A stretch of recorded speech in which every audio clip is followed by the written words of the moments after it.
What is up, everybody? Welcome to DFS by the numbers and welcome to probability for UFC 302. We have Dustin Poirier going against Islam Makhachev. We have a 12-fight card, and I'm really looking forward to being here on a Wednesday. We are here with Weezy, as always, the man behind the stats.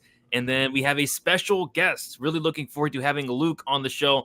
We'll start with you first. We'll start with our special guest first. Luke, what is up? You looking forward to UFC 302? Yeah, for sure, man. It's a pretty fun card, pay-per-view week. Yeah, dude, I'm stoked. Always stoked to be back on a show with you guys. Don't get to powwow too often. So yeah, I'm looking forward to it. And we got Uncle Weezy. Weezy, what is up? Looking forward to being here on a Wednesday with you.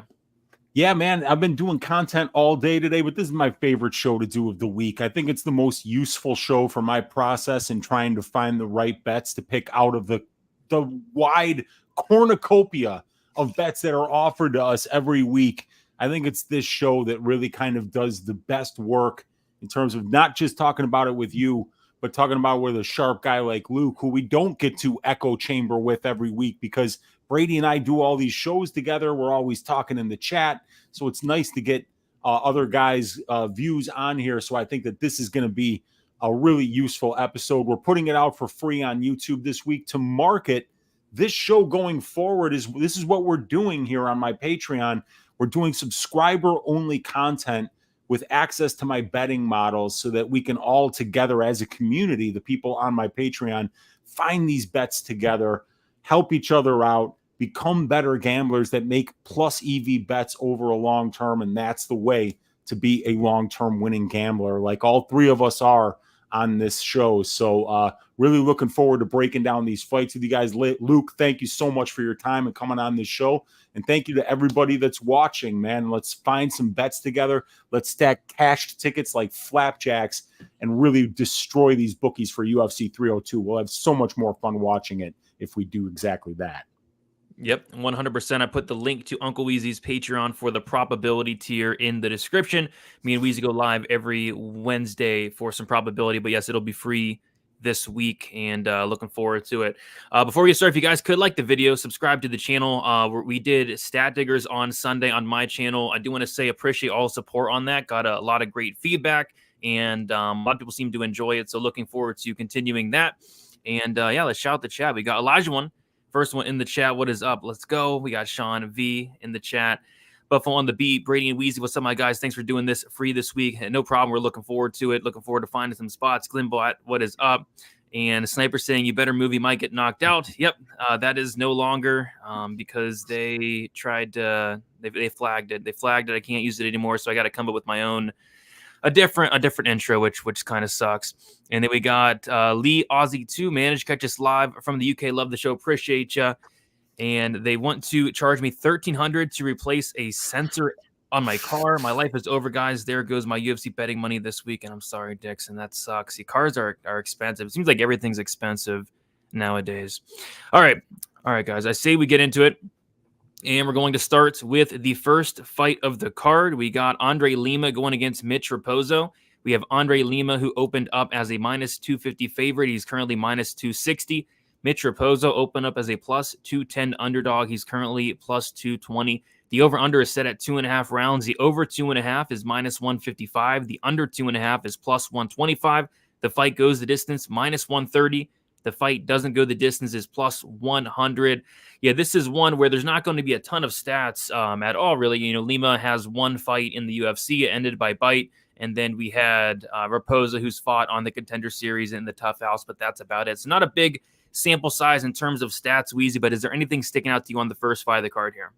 Yeah, I mean, not really. Obviously, since there's not much of a sample size, the betting model's not a whole lot of help. And you kind of see both of these lines for the over-unders where you just have a tiny bit more vig on the under betting lines here than the overs. A little bit of juice on the overs compared to the divisional benchmarks. But nothing's really sticking out. My stylistic read on the fight is that Andre Lima is going to win by decision. I think he's going to land the bigger shots on the feet. I think he'll be able to get back up if Raposo takes him down and potentially threaten with some submissions from his back as well. So when I go to the betting model here, God damn it. All right, we got to move it. Just there we go. We don't have any data here either, unfortunately. So we kind of want to use what's on the bottom here because this is the total fights outside of the UFC. And you'll see the betting model kind of likes Andre Lima inside the distance here. 5 of 8 wins inside the distance. And Raposo's only professional loss was a finish. But like I say, my read is Lima by decision and plus 165 for the decision prop, a 37.74% implied probability, is about a little bit more than half the price of his money line. So unless you think, Lima's got about a 50% chance to finish him if he wins, there's some value on that. But this is a fight that I'm probably going to stay away from betting. I think Raposo is pretty good.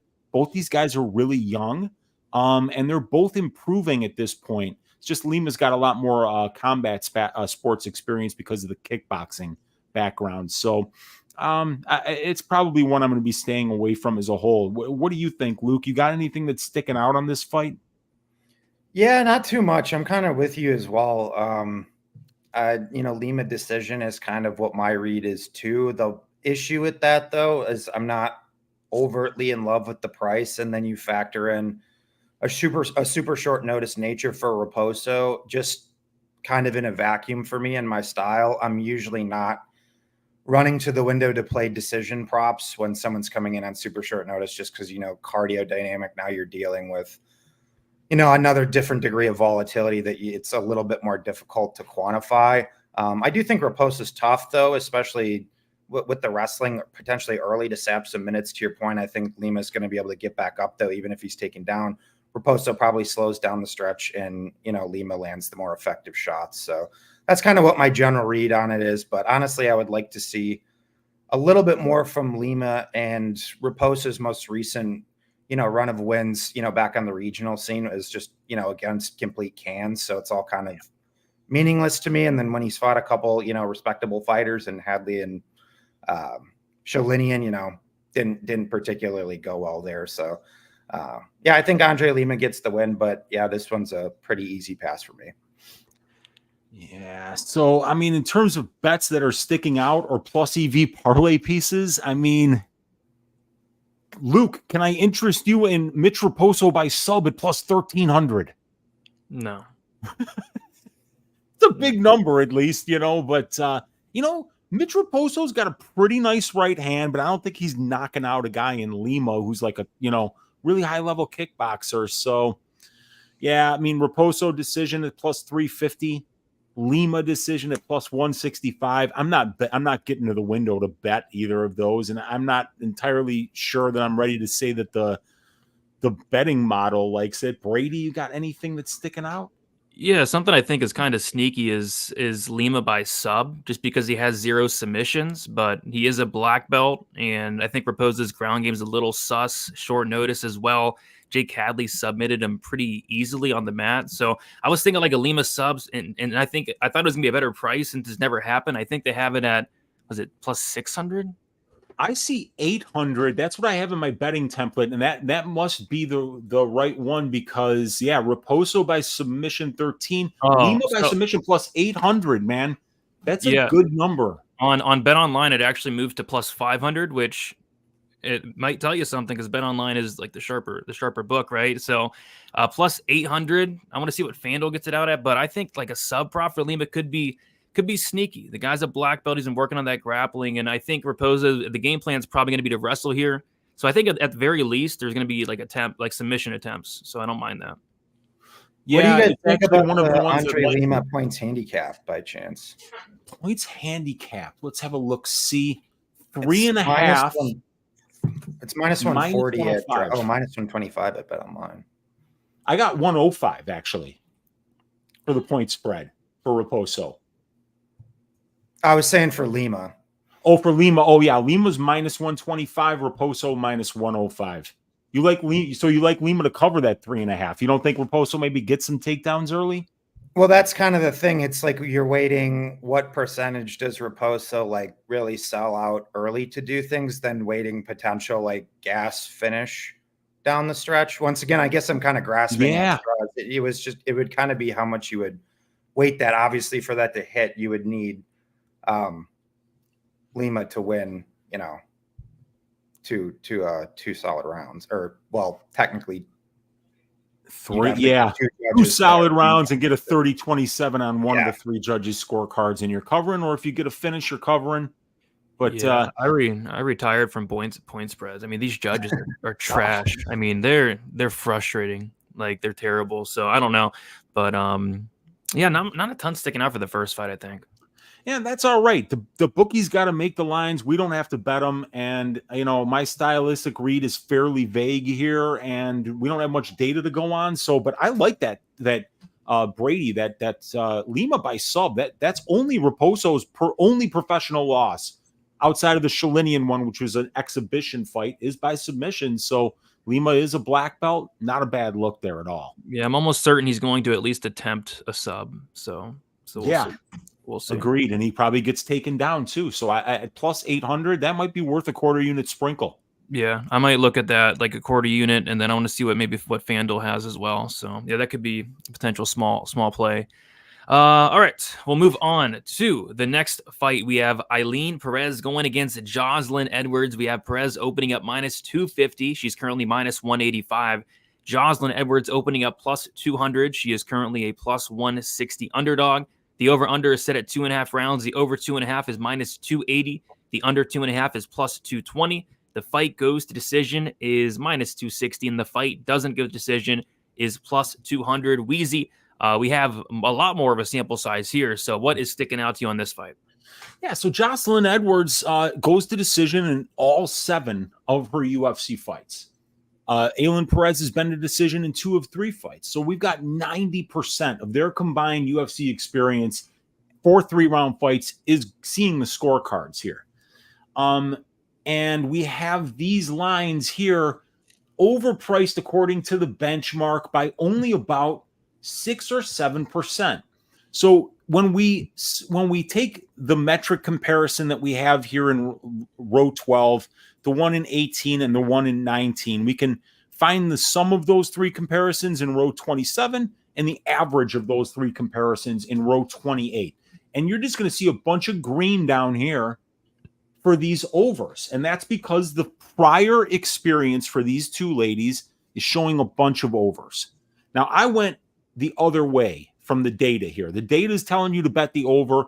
I went with my stylistic read. And that is that Joselyn's decent on the feet. And I think that while this is on the feet, she'll be landing the bigger shots and probably could land some big shots against Ailin Perez.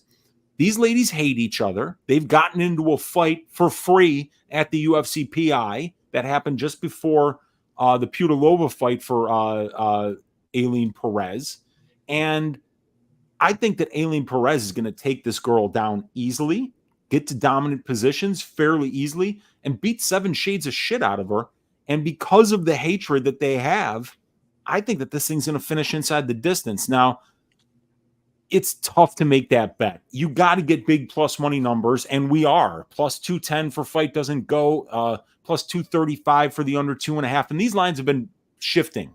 I got plus 240 for the under 2.5, but it got as high as like plus 305, Brady, because I think a lot of people decided to just juice these overs here because of the 2 ladies' prior performance at the UFC level, which indicates that 9 of their 10 fights have seen the scorecards. I went the other way from the data read here, and I went with my stylistic read. I think Perez is going to do a lot of damage on the ground, and I think Joselyn's going to do a lot of damage on the feet, and I think the hatred between these 2 makes it more likely than what the bookies are saying that this fight's going to finish. What do you guys think? Luke? Yeah, I know Edwards is a pretty popular play this week. We've seen some pretty significant line movement, and I get it to a certain extent, absolutely, with especially how much Perez has slowed down in the last couple of fights. Joselyn should be the better girl on the feet, but just looking in some of her past fights with her defensive wrestling, one thing that's like pretty evident with Edwards is that she just really struggles with body lock takedowns, and that's kind of Ailin Perez's bread and butter. Yeah. So I understand Edwards is at XC now. She is getting better. We saw her land 5 takedowns in the last outing, which is kind of a script flipper from the traditional notion for Edwards. So I'd assume she is getting better and she's improving, but there still isn't too much out there to suggest that her defensive wrestling is gotten a lot better. She stuffed a lot of shots from Ramona Pascual, but Pascual can't really wrestle, so it's a little meaningless to me there. So barring some of those bigger evolutions, I kind of think Perez is going to get takedowns. She's shown that, you know, she can go out there and shoot 15, 20 times, which is something that you like to see. So yeah, guess I'm kind of the other way, and leaning more to the Perez side, that I think she can probably grind out 2 rounds here. To your point though, Weezy, you know, Perez does work into dominant positions. We've seen Edwards give up dominant positions, but I don't know. I guess like from a meritocratic standpoint, you know, Edwards did get out of mount with Carol Rosa, who is a black belt. She's kind of has this weird way of like surviving on the ground. Obviously, by the law of large numbers, you give up bad positions, you know, that's going to bite you in the ass at some point. So that's like a definite concern. But yeah, to your point, you know, if Perez is tired and you have a girl in Edwards that has shown she can land upwards of 100 significant strikes in a fight and start shooting from far out, I do think there could be some finish merit down the stretch. So the only 2 things that are kind of standing out to me would be the Edwards points handicap at plus or at minus 160. So to say that she can go out there and win a round here, I think that isn't terrible. If you wanted to take a little bit from the last fight of the utter death gas from Perez, you know, Edwards round 3 is 20-1.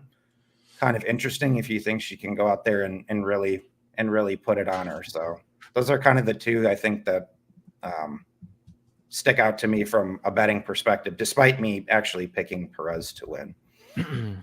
Luke, did you say Edwards is training at Extreme Couture? Yeah, I think so. Oh, wow. I think that's a great gym for her, because those guys typically have really good takedown defense. But for me, it's favorite or pass in this one. But like the one thing in the back of my head is that Pudilova fight with Perez, where she just had nothing left in that 3rd round. But yeah, I think it's a pretty bad matchup for Edwards, unless she is like making improvements. Like I said, that's a great gym to go to work on that takedown defense. But really, for me, it's just Perez probably just on the money line. I think she could win by any which method. I think more likely or not decision. But to your guys' points, she does do a really good job at getting into very dominant positions. Weezy, anything else on this one? I'm looking at that Perez KO. Where do we have that number? Plus 575. Like I said, the data hates it. Yeah. But I think that because it's such a small sample size of fights, only 2 wins for Perez and only 3 losses at the UFC level for Edwards. So we're working with really small sample sizes here. But Joselyn Edwards by decision, plus 270. All of her wins are by decision in the UFC.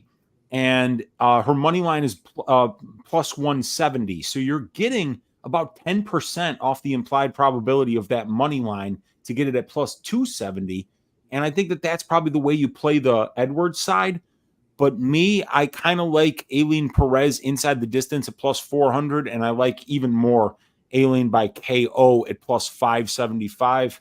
And I bet that under 2.5 at plus 240. All right. So looking for some violence here. I have nothing on this fight. I don't think I'll add anything. Was looking at Perez, but I don't know. It just kind of sketches me out. I don't know. It's starting to sketch me out a little bit. Let's hit up the chat a little bit. We have Big Steve in here saying he hates your face. Presidential Pedro saying, didn't these 2 already fight? Yes, they did at the Apex. And apparently Joselyn won the fight. Is what I heard? That's what we're hearing. Yeah, that's what we're hearing. Also, in that Pudilova fight, I think it should be noted that Perez was in the hospital 2 days before the fight, and she was dealing with some shit. So I think that might have had to do with the death gas in the 3rd round, because she didn't death gas in the 3rd round against Ashley Evans Smith. Yeah. We got Lou Betcha in the building. Oi.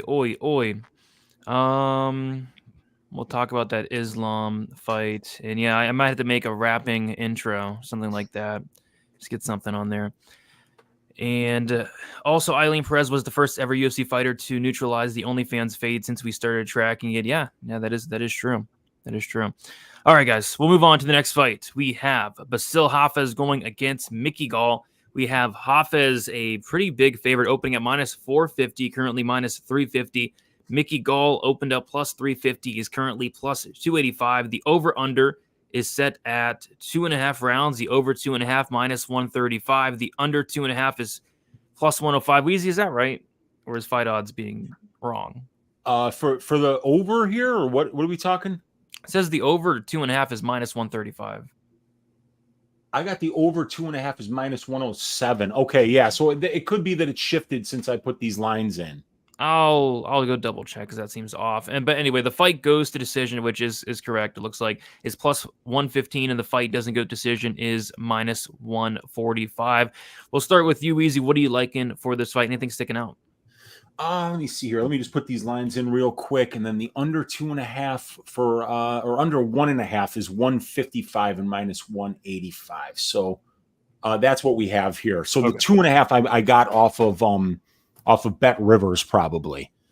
But yeah, these lines here, the data likes the unders because Mickey Gall's fights have finished inside the distance 7 of 11 times. But the problem with that is that those guys that Mickey Gall's finishing are not UFC level fighters, so a lot of bums on his resume. And Bassil Hafez, I think he should win this fight, but I'm not laying minus 350 on this dude. I mean, this guy's best win as a pro is against Anthony Ivy. It was a split decision. It was a close fight. Bassil has got pretty good wrestling, pretty good jiu-jitsu. He pushes through being tired. He throws with power and purpose on the feet. But Mickey Gall's been away from the octagon for 2 years, you guys. So there's a lot of unknowns there. Supposedly he had some kind of surgery. I don't know on what. Do you guys know what? I think it was surgery? A back surgery. Ooh, yeah. That can be tricky. That can be very tricky. So a lot of unknowns here. When I look at my betting template, the Hafez by decision line at plus 175 kind of sticks out, as well as Hafez by KO at plus 335. And that's because we don't have any winning stats really for Hafez at the UFC level, but 3 of 5 losses for Gall are by decision. 2 of 5 losses are by knockout. And we've seen Bassil, even on the regional scene, win half the time by decision. So a minus 350 money line for what, in my opinion, is a very mid-level UFC fighter, in Bassil Hafez. I don't think there's a big ceiling for a 33-year-old guy who's had competitive fights with okay regional scene fighters. So shorting his ability to get the finish against Mickey Gall, who's been away for 2 years, and Mickey, who's actually fought the better brand of competition as a pro. If we fade Hafez's ability to finish here, we're going to get a 36% price on his money line or on his decision prop instead of a 78% price at minus 350 for his money line. So I feel like that's the best way to play it. And I think if he wins it inside the distance, it's probably by knockout, but he doesn't have any knockout wins as a pro in 3-round fights. Luke, what do you think of this one? Yeah, I would look to the Hafez decision prop. It's another one that I do think is a little scary to play, though, just in the sense that Hafez doesn't have great cardio. We've seen Mickey Gall utterly cardio dump, like even against the ghost of Diego Sanchez. So it's like having that fight as a reference point is kind of scary for a decision prop. I know some people that are taking stabs on Hafez inside the distance, and I can understand it to a degree. But I still don't think Hafez is like a great finisher, to be honest with you. He is a black belt in jiu-jitsu, but so is Mickey. I don't see a ton of submission potential on the Hafez side. To your point, I think it would probably be like KO or like ground and pound or something like that. But yeah, you brought up an interesting point too, Easy, though, about him being off for a couple years. And he's been down at like Killcliff in Florida for quite a few years now too, which is a pretty good room with a lot of good guys. So I'm just saying, I'm not like the biggest Mickey Gall supporter in the world, but we've seen fighters come off of extensive layoffs before and still at a moderate, decent age and come back and look far greatly improved. It's just something to have in the back of your mind, which is why I wouldn't be running to the window delay minus 350 on Hafez. Not only because I've seen Hafez just like cardio dump 10,000 times, even in wins. Like, I'm not even talking about the Jack fight. If you go back and watch a lot of his regional fights that extend, he's getting pretty freaking tired in those too. And I've seen him get his back taken in 3 different fights regionally. Mickey Gall might not do a ton well, but he's best on the back. And I think that's just kind of interesting to note here. So, but yeah, I mean, Hafez's decision, I think would probably be what I would go. Just because I think that he's going to be more physical than Mickey. I think it's pretty clearly he's the better wrestler than Mickey. Those things should push him through for a W more often than not. But I don't know. I'm giving Mickey Gall a little bit more credence than some people are this week, that we could see him give Hafez a more honest fight than the betting odds might indicate. You know, and Luke, just to back up what you just said about his chances, I kind of like it because think about this, right? Mickey Gall was cut. Okay. So no drug testing for the last 2 years. Now he's in South Florida.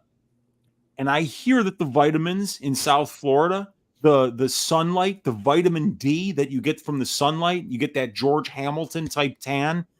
It helps with the cardio. It helps with the power. It's almost like doing steroids, right? Yeah. So if Mickey Gall was cut, not getting drug tested, and now he comes back to the UFC, he took this fight. This was him getting re-signed. We could see a completely revitalized version after 2 years off with some vitamin help from Mickey Gall potentially. Yeah, usually I like those like layoffs for these younger guys, but apparently he's been dealing like with really bad back stuff. So I don't know. That's kind of sketches me out. But yeah, there's 2 fights on this card where I hate from a betting perspective, and this is one of them. I think we're all really overrating Hafez. I mean, yeah, he's not impressed with the guy at all. But at the same time, it's like Mickey Gall. You look at his wins, they're just trash. You know, guys like CM Punk, Mike Jackson, just the worst level of competition you'll ever see. So it's like, I don't know. I'm not laying minus 350 on Hafez, and at the same time, I don't even like the Gall side. And then like a total, I would agree. I would lean Hafez decision in like these overs. But if Gall is coming in here compromised, not ready to go, like maybe he does gas out like he did in the Sanchez fight. So overall, I think I'm staying away from this one. Weezy, any final thoughts on this, or should we move on? Yeah, I think we just move on here. I wrote down that Bassil decision at plus 175. I think really that's the best, most plus EV bet of this fight. But I think that with the unknowns on the Gall side, I think it's a great stay away. Yeah, I think it's a good one to stay away from. But this next one is very interesting. This is one of my favorite fights on the cards because I think it's going to be a banger. We got Alex Morono going against Niko Price. We have Alex Morono is a pretty big favorite, opened at minus 300. He's currently minus 250. Niko Price opened up plus 250. He's a plus 210 underdog. The over-under is now set, looks at 1.5. The over 1.5 plus 180. Or over 1.5 minus 180. The under 1.5 is plus 150. The fight goes to decision plus 140. The fight doesn't go to decision is minus 170. Weezy, is there anything sticking out to you on this fight here? Well, I think the over-unders are interesting here. My model shows a little bit more value over on the over side here, but we've got kind of like a tale of 2 stories here. That's never even been said before, tale of 2 stories. What a dumbass thing. But either way, we got Niko Price, his fights have finished inside the distance at the UFC level 13 of 16 times. So that's over 75%. But Morono, it's 7 of 20, so only 35% of his fights have finished inside the distance. So which one of these guys, is going to kind of like have their way? And I think it's Price, right? Because we saw Price get knocked out by like a 40-year-old man who is retiring inside of 1 minute in his last fight. And this is a guy who's been in so many wars. So mixed martial arts is one of those sports that when you get to a certain age and you've got a certain amount of miles on the engine, things fall apart fast, and it looks like that's where Niko's headed. I mean, the guy's had like 17 knee surgeries, and I think he's had almost that many kids. And he's had a lot of long layoffs as well. And he's got a lot of power. This fight has happened before. It ended right at the end of the second round. Morono having a ton of success early. Price just swinging for the fences and landing a big shot right at the end of round number 2. But the data doesn't love the unders, but stylistically, man, I think that this is going to be a war. Live audience. Morono's a scrapper. Price is a scrapper. And I think that both of their durability is in question right now. So I could see either one of these guys getting a finish. I bet that under 2.5 at -130. Like I said, the data doesn't absolutely love it or anything like that, but my stylistic read loves it. I think that this dude's chin in Price I'm talking about is completely gone. And I think that Morono's has been in question for a little bit now. So I think somebody's going to get served here. As far as the betting template, in terms of finding something that's really plus EV here, it likes Morono decision at +210. But the problem with that is that Morono's wins 9 of 13 at the UFC level come by decision. But for Price, only 1 of 7 losses comes by decision. This guy's getting finished all the time. But trifecta bet on this betting model has Morono by decision at +210. So I think it's worth it when we see a trifecta bet on this template on bets that have this much vig. I think it's something to keep your eye on. All right, Luke, what is sticking out to you on this fight here? Yeah, I'd pretty much echo everything Weezy said. I think the under 2.5 is the way to go here. To his point, looking at just the Morono historics might not make much logical sense, but in a vacuum of where we're at with both guys right now, I think it does. That was like one of the main things I wrote down in my notes for my written breakdowns is that Niko Price is just a fighter that like forces car crashes for better or for worse. And so just naturally, when you get at least one commodity like that in a fight, I'm just automatically interested in the under. I know Morono couldn't finish McGee last time out, which is kind of concerning, but this is what I thought was interesting because if you remember back to the pricing, no pun intended, of Morono and McGee, the under was actually right around the same price as it's sitting right now. But that doesn't really make much sense when you factor in you have Niko Price in the equation and not Court McGee. I mean, Court McGee can't finish a ham sandwich. Niko Price has, I think, an 87% finish rate as a pro. So it's like just using that as like a macro benchmark. I don't understand why those two prices would be the same personally.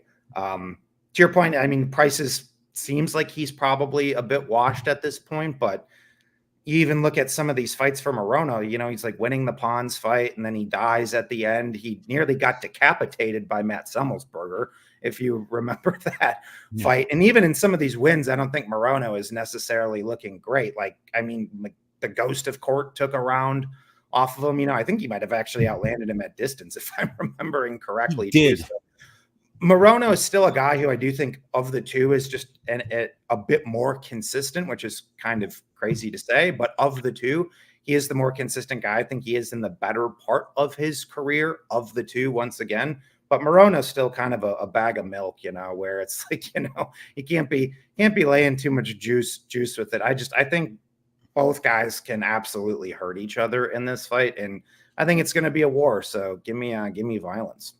Yep, I'm on violence too. I'm on the under 2.5 right there with Wheezy. I actually bet the over in the Court McGee fight just because, like you mentioned, Lou, Court McGee's not finishing anybody. And I mean anybody. Did he ever finish anybody? Maybe once? I think maybe way back. Maybe way back. Yeah. So Niko, all he does is finish. If he's winning this fight, it's a finish. So I like the under. And I wanted to get your guys' thoughts. A little more riskier, but on Bet Rivers, they have the fight ends by knockout at +115. Which I don't think is terrible. Somebody in the chat said maybe Morono's live for a submission. I think it had to be a club and sub because he refuses to offensively wrestle, but fight ends by KO at +115 has my eye as well.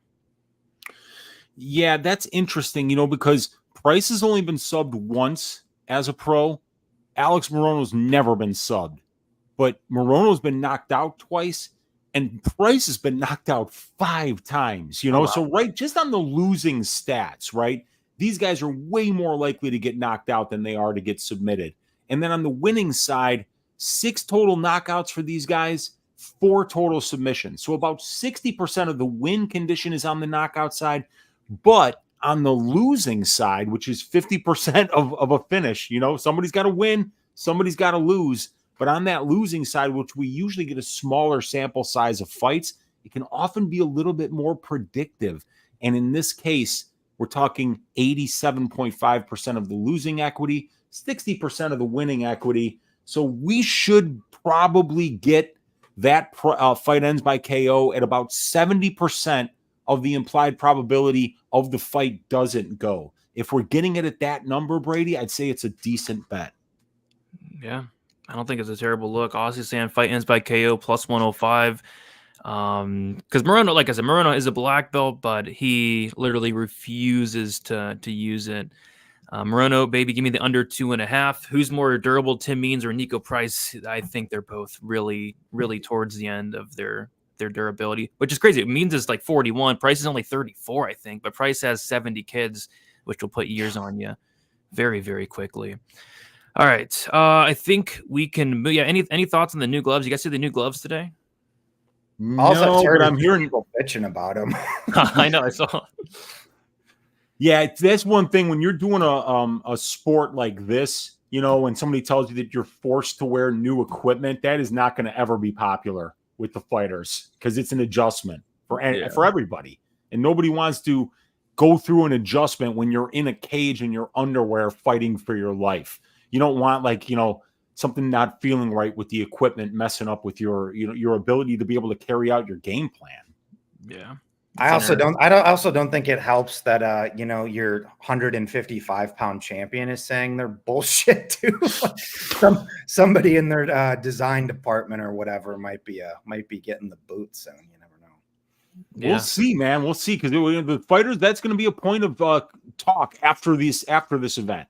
You know, how did the new gloves feel? Did they affect your performance? And, you know, we got some pretty vocal fighters on this card, so we're going to see what they have to say. And Silent Rob, you are not blacklisted. I just missed your comment.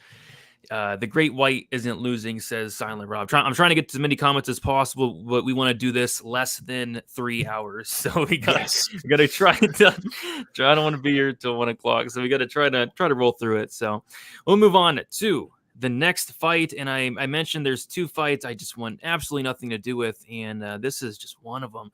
But maybe you guys will have some strong takes on this one. It is Jake Matthews going against Phil Rowe. We have Jake Matthews opening up minus 115, currently minus 159. Phil Rowe opening up minus 105, currently plus 139. The over-under set at 2.5. The over 2.5 minus 150. Under 2.5 plus 120. Fight goes minus 125. Fight doesn't go minus 105. 2 fairly inconsistent fighters, in my opinion. Wheezy, anything sticking out to you on this one? Let's see here. So what I find interesting is that, I mean, like, Rowe is more of a finisher. Jake Matthews, a little bit more of a decision guy, but Rowe does have a 100% finish rate. And we've seen Jake Matthews finished in more than half of his losses. So I think one of the ways to look at this is that, you know, you can get Phil Rowe, a guy who's never won a decision in his career, at plus 140 on the money line, but you could get his inside the distance prop at plus 290. And I think that's probably his best way here. You know, he could potentially get a submission, even though Jake is a Brazilian Jiu-Jitsu black belt. Jake's been submitted in 3 of his 7 losses. He sometimes does some dumb shit in there, just like Phil Rowe, because Phil Rowe will also do some dumbass shit in there. Oh, yeah. And he's got some neuro-ass legs that are just begging to be kicked, like we saw Gabe Green do in Rowe's UFC debut. So I kind of like some violence here. The Rowe inside the distance line has my attention. Rowe by KO at plus 550 is something that my template likes a decent amount here. And then Jake Matthews by submission at plus 650, 5 of 12 UFC wins, coming by way of submission for Jake Matthews. He's a tricky grappler, and the guy does have some power on the feet. He can knock you down. So potentially we could see, a club and sub type of situation. So not as much sticking out on the time prop side, because I kind of feel like the finishing equity is on the Rowe side. So that always drives me to the prop markets. And what I'm seeing here is inside the distance and KO on the Rowe side and submission on the Matthews side. But when we look at the violence props, we're not getting, I don't even think we're getting plus money. Yeah, plus 100. So I'd much rather pick and choose the finishing method and get a little bit bigger plus money rather than just betting plus 100 on these guys who neither one of them really catches my eye a lot right now. I don't think that either one of these guys has the brightest future in this division. Rowe's the older fighter, which I think is interesting, because we've seen Jake Matthews for so long, but he made his debut on The Ultimate Fighter when he was 19 years old. So the data models don't really like anything. They think fight doesn't go to decision at plus 100 is a trifecta bet, because 11 of 19 Matthews fights have finished inside the distance, 3 of 5 for Rowe. That's 58.33%. We're only paying 50% on the line, and these guys are going finishing inside the distance at a higher rate than the division does. So plus 100 for fight doesn't go, and then the props that I would snipe are Rowe KO, Rowe inside the distance, Matthews submission. All right, Luke, what do you like for this fight? Yeah, I think a cheeky look here is the Rowe late props, round 2 plus 850, round 3 plus 1400. I know we've seen Rowe actually start a little bit quicker in the most recent fights, but overall, he's historically been known to be a slow starter, as a guy that kind of needs to get punched in the face or humped a little bit to finally understand that he's in a fight. So, but then on the flip side of that, you look at Phil Rowe, a bunch of round 2, round 3 finishes, but conversely, we know that Matthews is a guy that can kind of soft cock late in fights and wilt late in fights. So I think it's kind of an interesting dynamic there, also in relation to, pretty big plus money here. And to Weezy's point, Phil Rowe has 100% finish rate, and I believe the majority are coming in the back half of fights as well. So there's obvious concerns. Matthews is the better wrestler here, but another interesting thing to note is that Phil Rowe is going to be the biggest guy that Jake Matthews has fought in his whole career. And when, Phil Rowe really starts flowing with his boxing, because Jake Matthews now apparently thinks he's a boxer. He didn't wrestle at all against Andre Fiallo, which I thought was an interesting game plan. Despite looking good on the feet and knocking him out, he only shot 2 takedowns against Semmelsberger in a fight he got dropped 3 times in. I don't think that showed excellent fight IQ. He officially didn't even land a takedown against Darius Flowers, despite submitting him. And then he only shot, I think, 1 takedown against Michael Morales in a fight he was getting his ass kicked in. So it's just Jake Matthews wants to box right now, apparently. And I think Phil Rowe's the better guy on the feet. I think he's more potent. I think he's bigger. He's more dangerous. He's more athletic. And I think Phil Rowe might be able to go and put it on a wilty Jake Matthews late. So give me some of those late props. All right. Yeah, those make sense, considering that's typically when Rowe gets it done. Elijah played the 2-3 as well, and the under 2.5. Rowe finish only would kind of be the spot I'd be looking at. Anything else for this fight, Weezy? No, I think we covered it, man. I think that the value is on this fight finishing inside the distance here. And there's some cheeky numbers on the Rowe props. And then I forgot to throw the Matthews submission in there. The Matthews submission I have priced at plus 650. I think that could be good because, Rowe's not great. Rowe's not smart either, He's made a lot of, remember when, it was Gabe Green that I was mad at because Gabe Green could have easily finished him. Rowe couldn't stand, and then Green laid on top of him for the last 3 minutes of the fight. But, I'm good leaving it right here. Sounds good to me. Sorry. Got some ice. All right.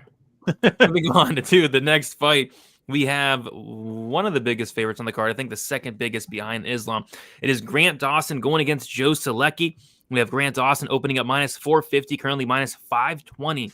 Joe Solecki opened up plus 350, currently a plus 395 underdog. The over-under is set at 2.5 rounds. The over 2.5 minus 200. Under 2.5 is plus 160. The fight goes to decision, minus 160. The fight doesn't go to decision is plus 140. Wheezy, anything sticking out to you on this one here?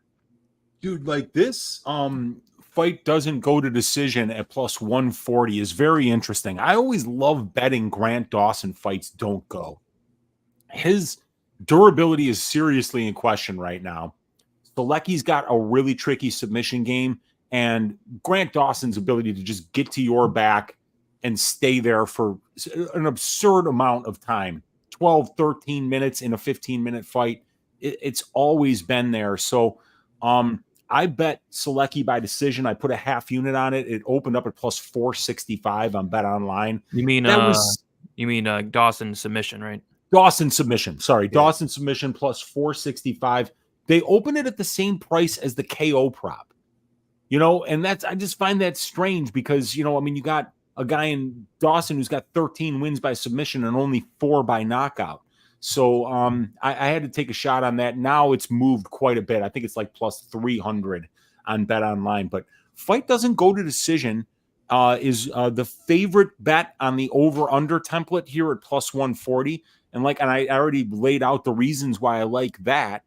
And then Grant Dawson inside the distance plus 180. The template absolutely loves that as 5 of 8 wins coming inside the distance for Dawson, 1 of 2 losses coming inside the distance for Solecki. That's 60%. And this guy's got an 84% win probability at a minus 525 line. So when you adjust that 60% win condition by the implied probability of the line, it's telling you that Grant Dawson's got a 50% chance to win this fight inside the distance just based on prior performances. That obviously doesn't take into account the stylistic read of this fight. But when we have these bigger sample sizes and we're seeing big numbers in bets that are plus EV, in bets that have massive amounts of VIG in them, it's something that you really have to pay attention to. So inside the distance for Grant Dawson at plus 180, submission at plus 320 still looks like a really good play here on the template. And on the Solecki side, Joe Solecki's never knocked anyone out. And he never will. I mean, after what we saw from Dawson last time, maybe 2,000. It's 2,000? Solecki by KO plus 2,000, 1/10 of a unit. And you're just saying maybe he gets lucky and lands one uppercut and just Dawson dies like he did in the Green fight. I mean, it's not like Green is this murderous power puncher. He got him out of there in less than a minute. So maybe that could be interesting. But, everything on the Solecki side, if your stylistic read is that Solecki's got a good chance to win this fight, man, just bet the money line at plus 400. I don't think you got to get really cute with any of the props on how he's going to get it done. But KO at plus 2,000. I mean, it's worth the shot after Grant Dawson just showed that he might not have a chin at all. Yeah, KO1 is plus 5,000, which I think it would be in it would be in round 1 if it happens. But it'd be shocking. That'd be shocking. It would be. It would be really shocking to see that happen twice in a row, for sure. This is a get-right spot for Grant Dawson, in my opinion. Yeah. Luke, what are you liking for this fight here? Honestly, there isn't too much within the prop market that's sticking out to me. I'm more on just like the Dawson decision side generally. Because I do think, obviously, Solecki's a pretty competent grappler. He's a black belt in jiu-jitsu, so I don't necessarily know if it's going to be as easy for Dawson to finish a guy like Solecki that it would be others. The concern I have, though, is probably more actually just in the cardio component of the fight, because I do think Dawson is going to have the superior cardio, and he's probably going to be grind. We've seen Solecki get tired in multiple fights. Dawson can obviously finish late, so that's kind of what the concern I have with the Dawson decision thing. But I just think it's going to be a little tough for Solecki to win minutes in a fight like this, unless, if they just sit there and you get the 2 wrestler grapplers that stand and strike, then I actually think Solecki is probably a better pure boxer than Grant Dawson, but I highly doubt that's the type of fight that we're going to see. So my lean is Dawson decision. I don't think there's too much meat on the bone. Solecki round 1 at plus 1,600, I think is kind of interesting, just in the sense that Grant has stuck his head into a couple guillotines in the past. Like Derek Minner had him in a little bit of trouble early, if you remember back into that fight. Solecki will attack front chokes. I don't see a ton of merit to Solecki as this fight progresses. So a round 1 stab at 1,600, I don't think is terrible. Yeah, I think we're all seeing the fight pretty much the same way. I'm looking hard at it's death taxes and Dawson round 3. It's plus 1,000. I was expecting a lot worse price than that, just considering they've been like all over these round props as of late. But I mean, at plus 1,000, I'm going to play that. And then also the Dawson round 3 decision, I think makes a ton of sense, and it's at a decent number considering this guy's over minus 500. Looks like best price minus 137. I don't mind that. I might play both. I might play the round 3 decision and then just sprinkle the round 3 as well, and hope that Dawson can potentially break Solecki late, who I think is pretty breakable. Weezy, anything else for this fight? No, I think that, these violence props are pretty good. And if you're going to play that it does go to decision, I'd play that Dawson round 3 decision or just Dawson decision, because his ability to win minutes by getting to his opponent's back and just staying there and sticking there like glue for long periods of time is phenomenal. And Joe Solecki's not the kind of striker that's going to give Grant Dawson any problems on the feet. So, yeah, I think Dawson should make this look pretty easy here. But, the violence props are the way I'm looking here, or the fight doesn't go to decision, is very close to being a trifecta bet at plus 140. That's not a bad look, dude. Yeah, I'll be on some type of like late Dawson props. Watch Solecki pull a Jesus Aguilar. That would be terrible. I don't think Dawson's chin is as bad as Shannon Ross. I mean, Grant Rawson. Oh gosh. All right, let's just move on to the next fight. This is the featured prelim. We have some big line movement here on the money line. So we have Cesar Almeida going against Roman Kopylov. We have Cesar Almeida opening up plus 150. It's been nothing but Almeida love. He's now a minus 124 favorite. Roman Kopylov opened up minus 175. He is currently a plus 104 underdog. The over-under is set at 2.5 rounds. The over 2.5 is minus 105. The under 2.5 is minus 125. The fight goes to decision is plus 120. The fight doesn't go decision is minus 150. We got a fun fight here. 2 strikers that are probably going to stand there and throw dicks. Yeah, dude, I don't understand why this under 2.5 is at minus 125. Both of these guys have got ridiculous amounts of power. Kopylov, 15 wins, 13 of them by KO or some shit. Maybe it's even 14. And Almeida has won all but one of his fights by KO.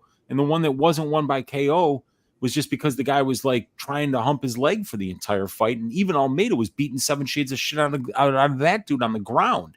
So I know that Almeida's a very durable dude, so that could be why people think that this fight isn't going to finish inside the distance. But Kopylov has got a lot of power, as does Almeida here. So I do like the unders. I've already bet that under 2.5 at minus 130.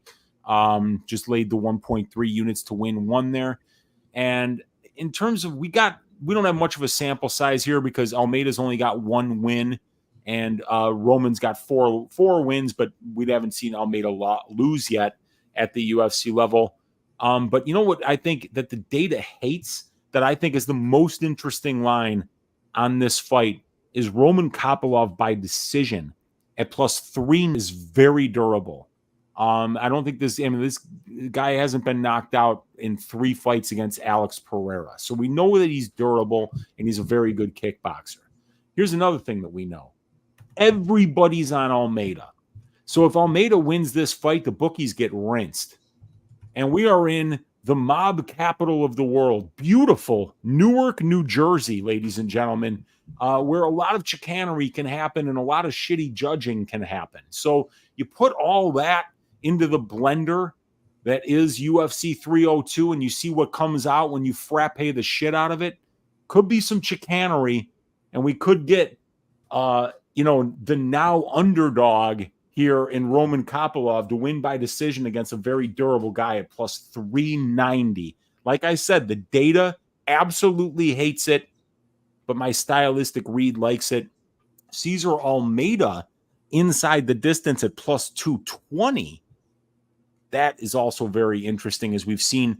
Kopylov finished in 2 of his 3 UFC losses. The only one where he wasn't finished, he was beaten bloody by Duraev, and then Duraev is just such a bum that he had no energy left in the 3rd round with which to finish this fool. So they basically had their hands on their hips for the entire 3rd round. So I think the way, if you're betting Almeida, is to get him at plus 220 or plus 240 by KO to get a lot more value on his number. All right, Luke, what do you like over this fight? Yeah, obviously it's like the, first team all fight of this week. But it looks like everybody is absolutely in love with Almeida. Honestly, I just don't have a particularly great read on the fight. I still think we're lacking a lot of relevant MMA data on Almeida. So I think it's just a little, honestly, I don't really understand the large swath of confidence on the Almeida side this week. I actually picked Kopylov to win. So I guess I'm on a bit of an island there, but kind of to what you actually said with the last one, Weezy, Kopylov decision I'm seeing was like plus 400 at DraftKings, I think. I think that's just interesting, mainly based on the price. And like I said, some of the unknowns, it looks like Almeida is durable, but it's kind of hard to say in at least a recent MMA sample. Obviously the Contender Series fight only had like 2 to 3 minutes at distance. Then Butka held him against the fence for like 90% of the fight, and then he beat him with Travis Brown elbows. So it's hard to say within MMA if the guy's super durable. We've seen a little wishy-washiness on the Kopylov side, but I don't know. I think it could just be like I wouldn't be shocked if this just turns out to be like a competitive mid-range striking affair for 15 minutes. So Kopylov is the more proven and established guy, at least at the UFC level. A lot of, his wins that even he's getting in the 3rd round are really not that far from pushing to him, just winning a decision. So if it turns out that Almeida is a pretty tough dude and durable, I think Kopylov decision at plus 400 is an interesting look. Yeah, I think we're all picking Kopylov, which is interesting because I think we might be the only 3 I've seen. But yeah, actually, I think somebody's probably getting served here. I think there's a good chance. I just don't know how I'm going to play it yet. Under 2.5, best price is minus 120 on DraftKings. The fight doesn't get decision on DraftKings is minus 150.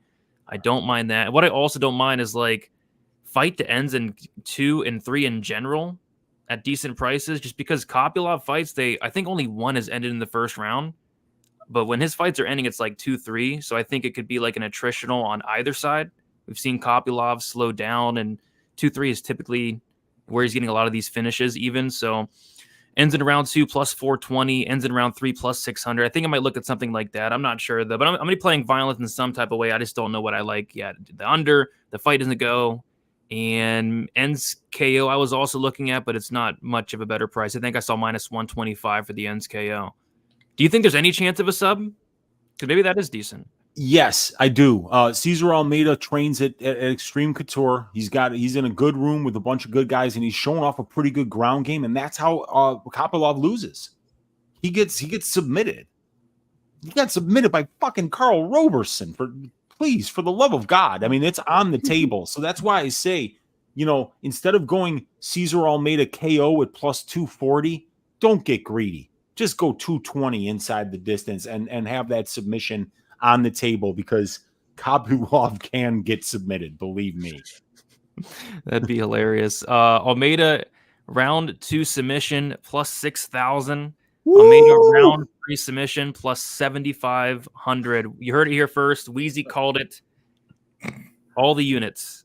I might have to do like a 1/10 of a unit, sprinkle like a little bit on 2, a little bit on 3. Oh man, what is it?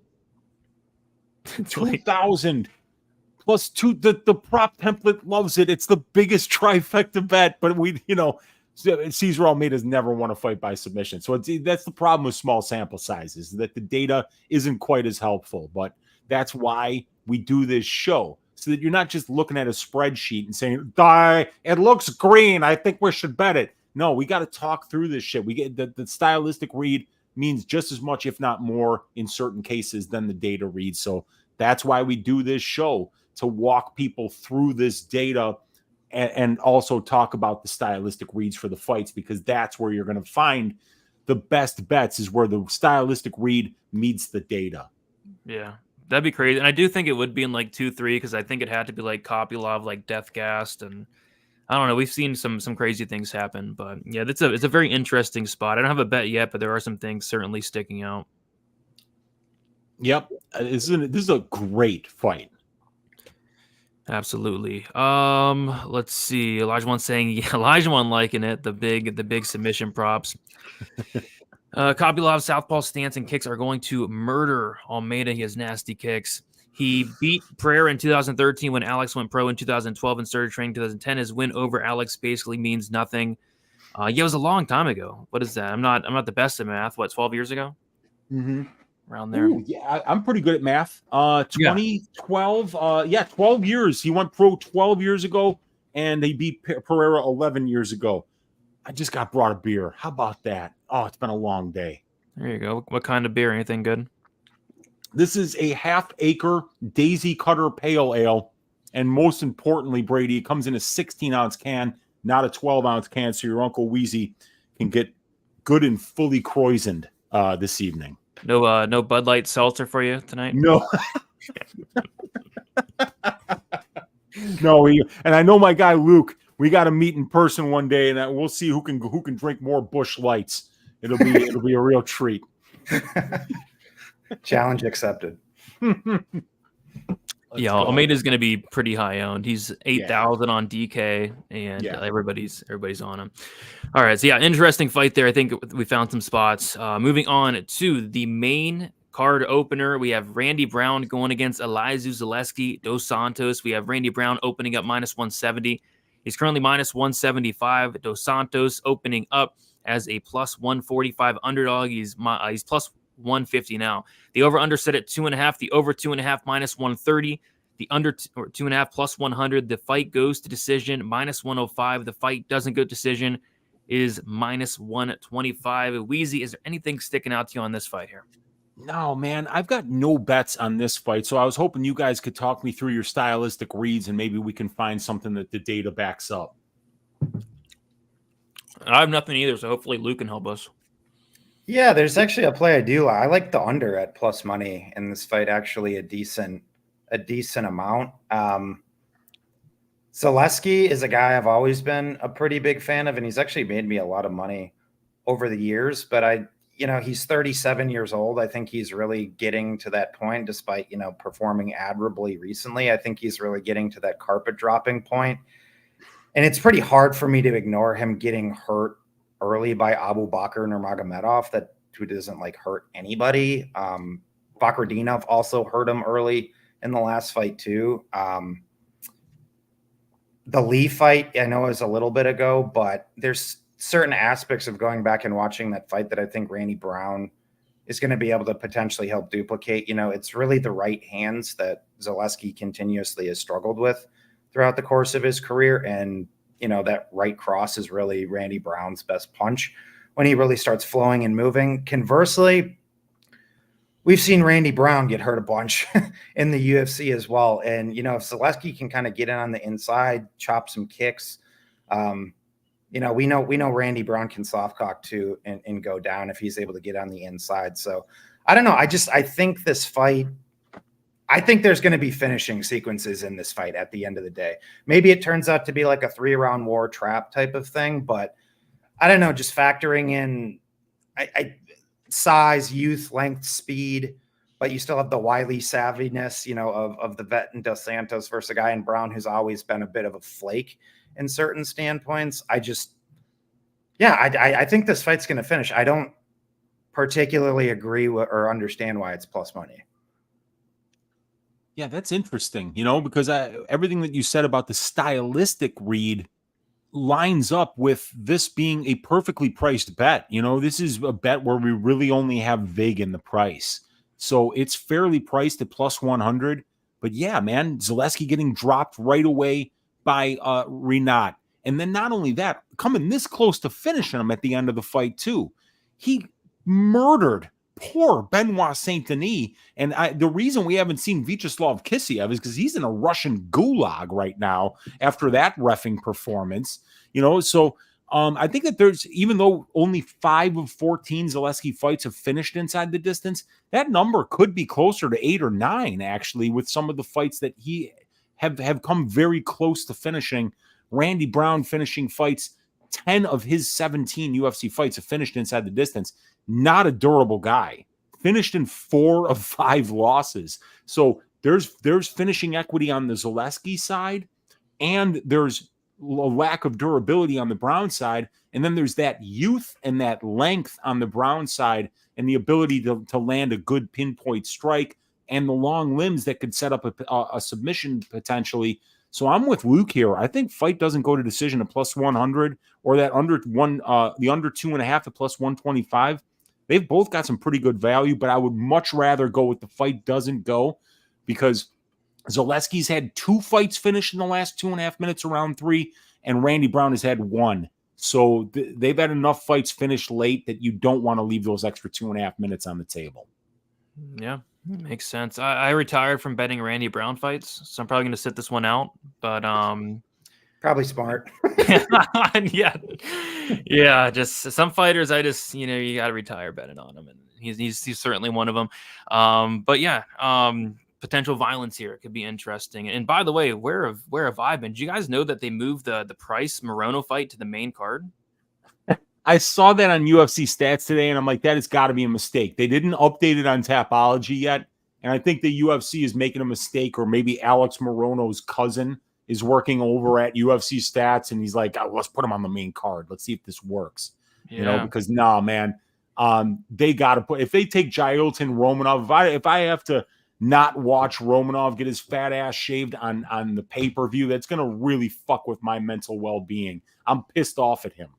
No, they put it on the actual UFC website as well. So hopefully nothing's wrong with that Romanov fight. It's weird they would take that off the main card. Well, there goes I your think Uncle that's good Weezy's for our ass under. shaving of the week. Yeah. Jeez. So Yeah, if they're putting Price and Morono on the main card, hopefully they're hoping for some violence, which is good for our under, right? That's great for the under. I just don't want nothing to be wrong with the Almeida and Romanov fight. So that's kind of weird. But yeah, apparently they have it on the main card. Morono and Price is going to be fighting before Kevin Holland and Oleksiejczuk. Interesting. Yeah. Can I interest either one of you guys in Elizeu Zaleski inside the distance at plus 400? 4 of 5 Randy Brown losses coming inside the distance. 4 of 10 Zaleski wins coming inside the distance. Doesn't suck. Good number, right? Yeah. Yeah. That is a very small trifecta bet here on the template. And, like I say, you find a lot of vig in these bets, when you go to the inside the distance in the KO bets. Like, for instance, here we can see 63% implied probability for Brown, 40 for Zaleski. You add that up, it's 103.75. So 3.75% of vig in the money line. But then when we take that money line here at 40.65 and you take the inside the distance, and you take the decision bets, which are the only 2 possible outcomes, there's an additional 4.35% of vig in that line. So now you're paying vig on the money line, which is priced off of these other ones, and now you're getting the vig on that too. You're talking 7% of vig instead of 3.75%. So it makes it harder to find bets that are underpriced. So when they are, it's something that's going to stick out. And when we got a 15-fight sample size, plus 400 could be a cheeky little play this week. Yeah. Can never go wrong with a finish prop against Randy Brown. I mean, he's just so flaky. So yeah, I don't hate it. All right. Let's keep moving on. Before we do so, if you guys could be sure to like the video, subscribe to the channel. We have 350 of you watching. What is up? This is typically a show me and Weezy do on his Patreon. The link is in the description. We do it every week.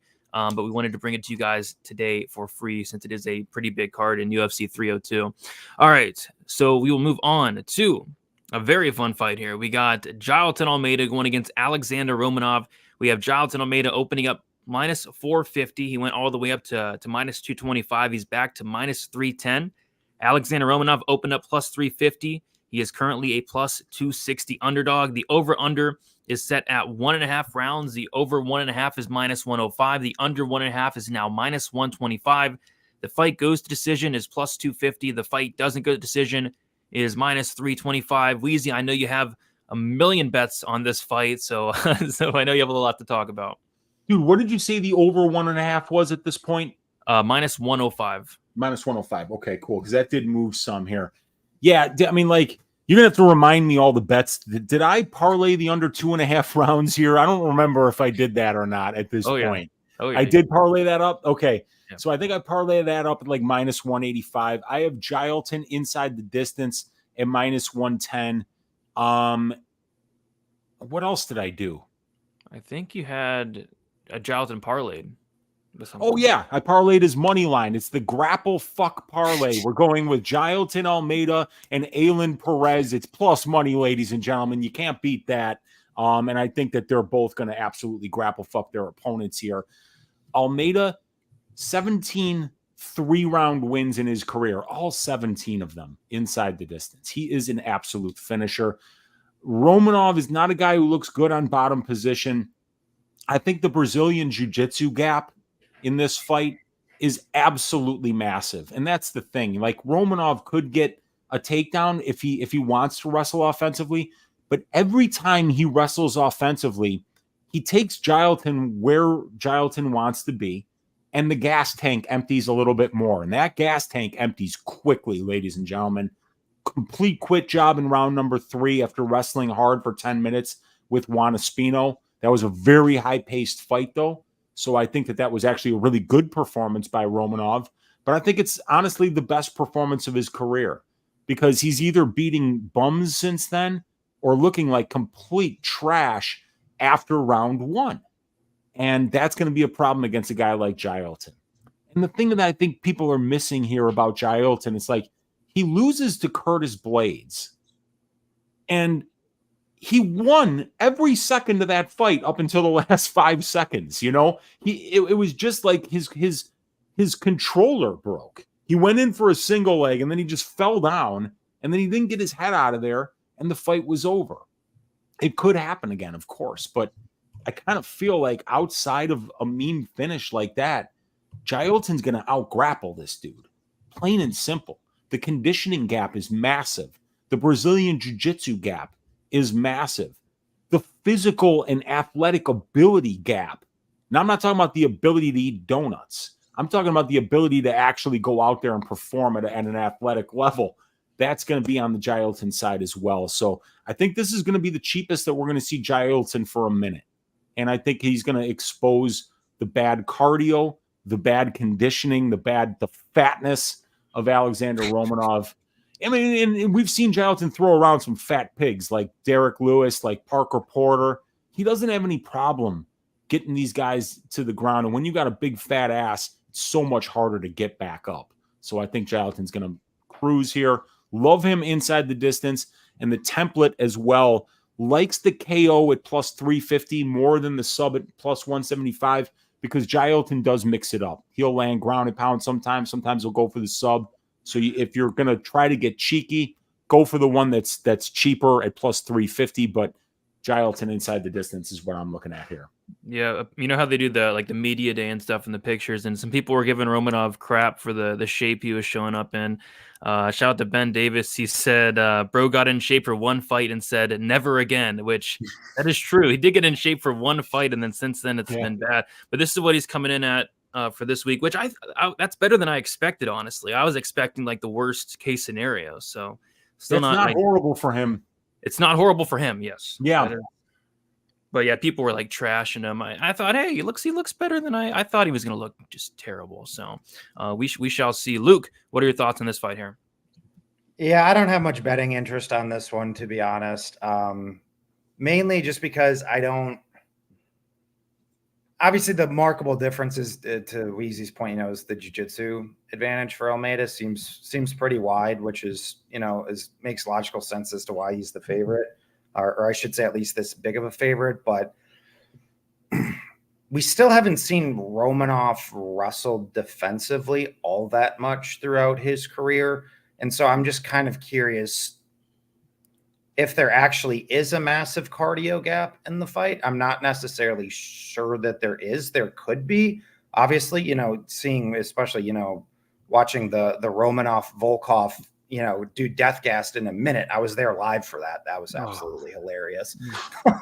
Yeah. So pretty much anyone that's death gassed in a minute's pretty crazy. But I think he's looked fine in some other fights. He's looked horrible in some other fights. But Almeida did get tired in the last outing against Blades. At the end of the day, I understand he's tossing around a 265-pound guy 9 times, so it's probably going to get tiring. But I mean, I think there's a possibility that could also happen here, where Jailton gets tired. So kind of, I guess what my concern is, just where I'm playing more devil's advocate, is like, what happens if Jailton just doesn't run him quickly actually in this fight, and both guys are tired, and this just turns into like a really disgusting fight. I wouldn't be shocked if that was actually the case.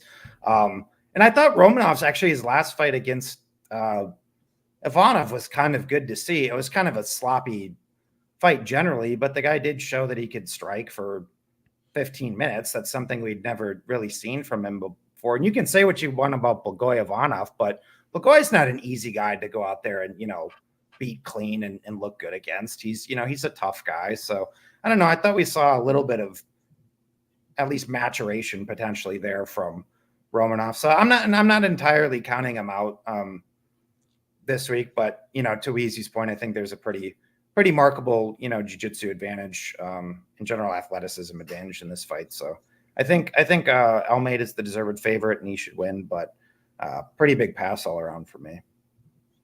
Yeah, I like those unders. DraftKings opened them up at much better prices though. The DraftKings open up the under 1.5 at like plus 110, and then they open up the 2.5 at like minus 185. Those have been hit hard. I think like the best price on the under 2.5 now is like minus 260. The best price on the under 1.5 is like minus 120, minus 115. So damn, I got the wrong lines here then. What did you say the best line on the under 2.5 was?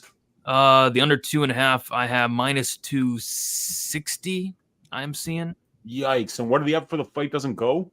The fight doesn't go. Best price looks like minus 330.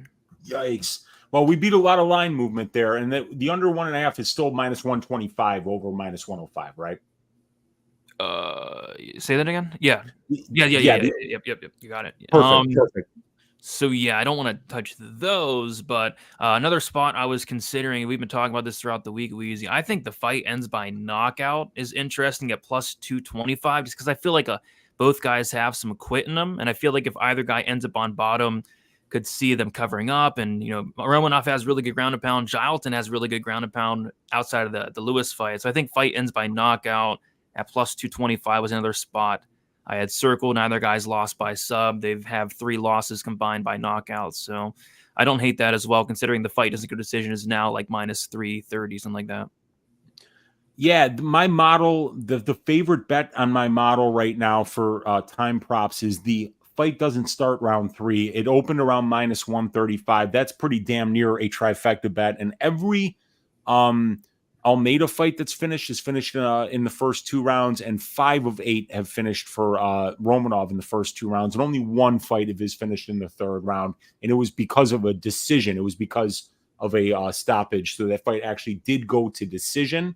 Mm-hmm. So if the fight doesn't go to decision, would not have cashed, even though the fight didn't go the full 15 minutes. But the fight doesn't go the distance, would have cashed. Yes, if you have that, yes. Yeah, if you got a book with fight doesn't go the distance, that's always the best way to get it if you can get it at the same price for a decision, because you could take out that 0.2% technical decision possibility. But minus 135 for fight doesn't start round 3 is the favorite time prop. Oh, man. Was that on DraftKings? I think that was on Bet Rivers, actually. Where is it now? It is sitting at minus 205. Whoa. Yeah, these violence numbers got wrecked. They were 205. Damn. Yeah, they got smashed. Yes, that's not even close. So what do they have? The fight does start round 3, if you don't mind. Plus 150 on 150. Wow. Yeah. Okay. Yeah. Yeah. Well, it still likes it. Yeah. No. It still likes it, but I'm not betting it at minus 205. Me either, but I do think this fight, I think it personally finishes in round 1. Dixon saying, a question. By the way, if you guys have any questions, just type them in the chat. We'll pull them up. He's saying, question, does previous data go out the window for Jailton because now he knows he doesn't have the gas he doesn't have the gas to fight at an insane pace, so he has to come out more conservatively to not make the same mistakes? No, I don't think it does because, like I said, that Jailton fight, he won every second of it up until he just dropped to his knee on a takedown attempt. I'm not even sure he was tired. He just got put. Look, he shot in for a takedown and the fight was over 4 seconds later. So it's hard to know. I mean, you can't just say that the guy was gassed. That was the 11th takedown that he shot. He was dominating every second of that fight. So I don't think that data, you can't throw that kind of data out. This kind of data, you guys, where Jailton Almeida is spending only 9.6% of his cage time at distance striking range. So this guy's in grappling positions 91% of the time, and he's winning 97.8% of those grappling positions. This guy is as dominant as it gets, and we've seen Romanov look really bad when he gets put on bottom position, and his conditioning and his work ethic are seriously in question right now. And Jailton Almeida may not have the best work ethic, but boy, oh boy, does his steroid doctor have him dialed in. So, and yeah. Romanov, I don't know who his steroid doctor is, but he better fucking get Jailton's doctor. Jailton 2-3, won the KO, but probably just wrap up the neck. I was looking at 2-3 as well, but I think it could potentially come in round 1. Legendary fighter Romanov on Ozempic. Romanov is an incredible grappler. Be careful with the Almeida plays. I think he's a decent offensive wrestler and grappler, but defensively, I think could be a different story. Over under 4.5 takedowns in this fight. That's a lot. I think I might lean less just because I think the fight's going to end, but we just saw Jailton get like 20. So any thoughts on that? Yeah, it just, Blades is in phenomenal shape. Blades has got excellent conditioning. Nobody's ever going to accuse Romanov of having really good conditioning. So I think and I think that Romanov and Blades' wrestling are in very similar places. Now, I don't know who's better. I don't really care. They're both very, very good. So I'm not going to come out and say that I don't think Romanov's grappling is good. That would be silly. He's a great grappler, but levels mean something. And Brazilian jiu-jitsu in this case, we're not going to compare Romanov's jiu-jitsu to Almeida's. We're just not. Yeah. How is Jailton going to choke him? Maybe the fat choke? That could be a good choke, dude. You take the fat from the belly and you push it up onto the neck. Luke's the jiu-jitsu guy. He knows that one better than I do, but yeah. All right. Jailton via toe hold might get some BetMGM shillings this week. So I could see it. I think it's live. Something Romanov quits from a toe hold. Yeah. Something stupid is definitely live for this fight. I agree. Somebody clip that from Luke, because when he calls this like Narco Cop called the titty punch KO, man, it's gonna go viral. Yeah, I could see a tap to strikes from exhaustion. I could see that. Could happen. I cashed Jailton KO plus 300 against Marquez back in the day. I think that's always sneaky. Yeah, it is. Yeah, it is always sneaky. Did I write the 350 on that? Because Jailton KO 350, Jailton inside the distance minus 110. I'd put the unders as a potential parlay piece here, but they've gotten really hammered. Yeah, they have. They certainly have. All right, let's move on to the next fight. It is Kevin Holland going against Michal Oleksiejczuk. We have Kevin Holland opening up minus 210, currently minus 280. Oleksiejczuk opening up plus 170, currently plus 240. The over-under is set at 1.5 rounds. The over 1.5 minus 140. Under 1.5 is plus 110. The fight goes to decision plus 200. The fight doesn't go to decision is minus 260. Wheezy, is there anything sticking out to you in this fight here? Kind of a tough fight from a time prop perspective, this one. And I think you might be muted. Yeah, if you're going to hit those time props, hit the under 1.5 or the fight doesn't start round 2, because that's Oleksiejczuk comes out like he's on bath salts. You know what I mean? Like he's moving that head back and forth and he's bopping up and down and left and right. He looks like he's, you know, got ADHD and is just, you know, like cooking on meds, you know. And right now, I do think that Holland, you know, could potentially find a finish here early as well. 43.3% of these guys' UFC fights, and that's in a 30 fight sample size, have finished in round number 1. So the two favorite bets in terms of my betting model for the over-unders are fight doesn't start round 2 at plus 165 and the under 1.5 at plus 130. And I like it stylistically just because of how Oleksiejczuk fights, right? He's the kind of guy who will force people who aren't wrestlers to shoot because he just won't fuck off. He just stays in your face and he's just winging shit. And dude, Oleksiejczuk can take a punch. Just like Kevin Holland is extremely durable, so is Oleksiejczuk. So I could kind of see this being a fight that potentially ends by submission. I like Holland by submission in this spot. I don't think Holland necessarily needs to offensively wrestle in order for that to happen, because this one's going to be a car crash. I could see there being a knockdown on either side. I could see there being clinch exchanges because of the constant forward pressure of Oleksiejczuk. So I could see Holland wrapping up a neck there. But under 1.5 at plus 130, fight doesn't start round 2 at plus 165 are the data-driven bets that the model likes. And on the betting template side, I think an interesting play is Michal Oleksiejczuk by decision at plus 800 for a couple of different reasons. Kevin Holland is stupid durable, and Oleksiejczuk isn't going to submit anyone. So it's hard to see Oleksiejczuk winning by KO against somebody as durable as Holland, but Oleksiejczuk is a pressure fighter. He throws a lot of volume. Optically, it looks very good what he does on the feet. So if this fight does go the full 15, I could see Oleksiejczuk at 800 by decision having some value. The sub prop is definitely the favorite prop here on the template, though. 3 of 12 wins by Holland for submission, but 4 of 5 losses on the Oleksiejczuk side come by way of submission. So I've got the Kevin Holland win condition at about 30% by sub. So that means we should be getting a little bit better, you know, like I'd say maybe plus 210, plus 220. We're getting plus 265. So I think at plus 265, there's a really good play there. And I think the under 1.5 for the fight doesn't start round 2 on the violence side is the way to play this one. And if you want to get cheeky, if this fight does go to decision, you'll be happy you got an Oleksiejczuk decision ticket plus 800 if it goes the full 15, whether it cashes or not. All right, yeah, a lot of things sticking out. Luke, what are you liking for this fight here?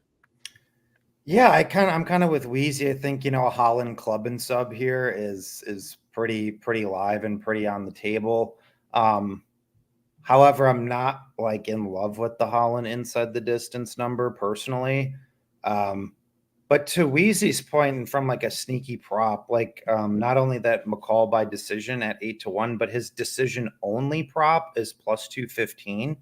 So if he goes out there and gets bonked, you know, whatever, you get your money back. But I don't know. I think it's to some of the things that Wheezy was touching on. If this fight does go a full 15 minutes, I mean, I would assume that Michal's doing something right. And, you know, he's obviously still conscious. Like, it's kind of also hard to ignore that Kevin Holland's kind of a dipshit. It's hard to, you know, go back and unsee like the Darren Stewart fight for Kevin Holland, you know, certain things like that. I mean, Michal is going to walk forward for 15 minutes. He's going to put it on, you know. Obviously, I'm not trying to compare Michal to JDM because JDM's obviously a superior boxer, but JDM kind of just walked forwards, kept hands in his face, and ultimately, beat Kevin Holland over the course of 15 minutes, where if he's able to kind of just consistently frustrate and make, and piss Kevin Holland off to where Kevin Holland starts becoming a bigger bonehead and making bad decisions, I really wouldn't be surprised if this fight played a lot more competitively than the betting odds indicate. Should it go a full 15 minutes? But I think in all likelihood, Holland is gonna bonk here. Yeah, I think subs super live, but the problem is like everybody thinks that. I was looking at maybe like a sub 2-3, but like Weezy said, like this fight could end in round 1. So I don't know. I think my favorite spot would probably just be Holland inside the distance at minus 105. So yeah, I don't think I'll touch this. Looks like best price for the subs plus 280. I don't know. Everybody's on it. I mean, I hate when that's the case. Everybody's on something because it never seems to happen. Like Holland probably just knocks him out instead. So I might just take inside the distance to cover both the sub and the knockout. And for what it's worth, Holland predicted the knockout as well. So that's kind of where I'm at. Weezy, any other thoughts for this fight? I think you're muted again. Holland couldn't predict if the sun was going to come up tomorrow or not. I hate fighter predictions. I can't stand them, but either way, I'm with you guys. I think that those Oleksiejczuk decision props are really, really fat. You could put just a tiny bit of money on them. And if this does go the full 15, I think you might be pleasantly surprised. Holland sub plus 265-ish, like it. Under 1.5 rounds, 130. Fight doesn't start round 2 plus 165. That's what I like for this fight. I love fighter predictions. Joe Pyfer bet his life that he was going to knock out Gerald Meerschaert, and I took his word for it and made me some money there. So Holland did not bet his life on anything, though. So I guess I remember Movsar Evloev being like, "Oh, I'm going to knock out Arnold Allen," and I'm like, "Go, come on yourself! You couldn't squash a grape, you prick." But they always say it. Like these guys who don't get finishes, they're like, "I'm telling you, I'm coming out there to finish this fight," and it's like bullshit. You're finishing this fight. Yeah, it is funny when they do that. I'm kidding. Has anybody ever said I'm going to go out there and win by decision? I don't think so. I'm going to Jailton Almeida versus Derek Lewis. He said, "I guarantee it. Bet your life on the decision prop at plus 2,000." Yes. That's actually a really good point, Brady. I don't know. Has a fighter ever said, "I'm just going to dry hump this guy for 15 minutes and be boring"? I don't think so. Bilal, maybe Bilal. That's about it. Yeah, Bilal's got a shirt that says Bilal by decision. Like Yes. Holland club and sub. Yep, club and subs. It's like Oleksiejczuk is like a getting submitted fetish. I mean, this guy's been submitted all the time, so many times. Holland all day here. It's always tough to trust Holland. He's kind of an idiot. But we shall see. Moving on to the next fight with the co-main event. It is Sean Strickland going against Paulo Costa. Sean Strickland opened up minus 200. He's currently minus 245. Paulo Costa opened up plus 170. He's currently plus 210. The over-under set at 4.5 rounds. The over 4.5 plus 105. Under 4.5 minus 135. Fight goes the distance plus 125. Fight doesn't go the distance minus 155. Weezy, what is sticking out to you on this co-main event? I just realized I entered a line wrong. I saw Sean Strickland by decision at plus 800. I'm like, I'm betting that, but that cannot be right. Sean Strickland by points plus 150. So let me clean up this horrible mistake in my betting template. I don't have any bets on this fight, but Paulo Costa by decision at plus 850, I think is very interesting. I mean, we've seen Sean go to 2 split decisions recently. Dricus du Plessis, Jared Cannonier. He even went to a split decision in a fight that he blatantly won. Like all 5 rounds I scored for Strickland against Jack Hermansson, but still one of the judges saw fit to give it to Hermansson 48-47. So I think Paulo Costa by decision, that is definitely a trifecta bet on my template here. And Sean Strickland's a very durable guy, and Paulo Costa might be the guy landing the more impactful shots here. Had a really good performance against Robert Whittaker, who's a very technically sound kickboxer. I think that this is a slightly easier matchup for him in comparison to Whittaker. And Sean's a big favorite here, but the decision prop at plus 150 to keep your butt cheeks clenched for a full 25 minutes, I don't think is something I want to be doing here.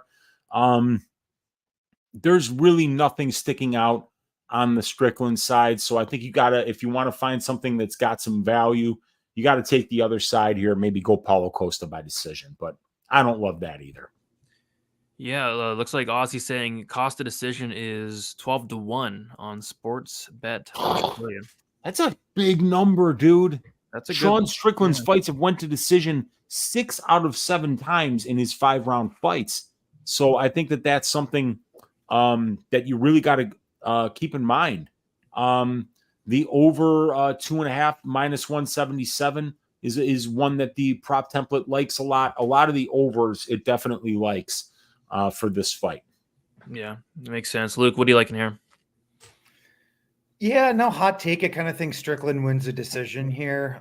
Just not really, to Weezy's point, not overtly in love with the price of the decision. I don't think it's like anything that's going to, draw your hair back too much. Yeah, honestly, if this was a 3-round fight, I'd probably have a bet on Costa, to be honest with you. But I think the 5-round nature definitely swings this more to the Strickland side. Looking at DraftKings, though, I think there is kind of a interesting prop. They have like the takedowns for Strickland, where the under half a takedown, meaning he doesn't land a takedown, is only minus 135. That seems kind of low to me. Costa has pretty good takedown defense. I think it's like over 90%. Strickland is not a guy who's going to look to wrestle in volume. Yeah, he's like landed some stuff here and there. So I'm not saying like this is the mortal lock of the century, but I don't know. I just thought that at the price, at least minus 135 for Strickland to not land a takedown seems kind of interesting. I'd be shocked if he went for a takedown here. Has he gotten one since the Uriah Hall fight? He stopped wrestling. I mean, he's had like injuries, like accident. I don't think he is interested in wrestling ever. So, yeah. Yeah, I thought that one was just a little cheeky. Mm-hmm. I like that. Definitely.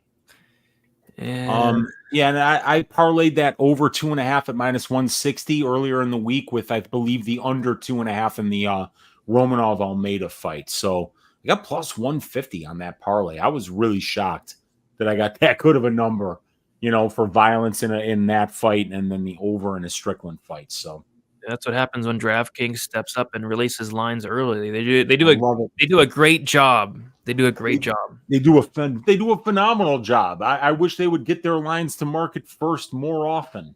Yep, because they price them really good. Let's see what you guys got in the chat. Elijah one saying played the over 3.5. Both guys durable AF. I like it. I like 2.5. I don't mind 3.5 as well.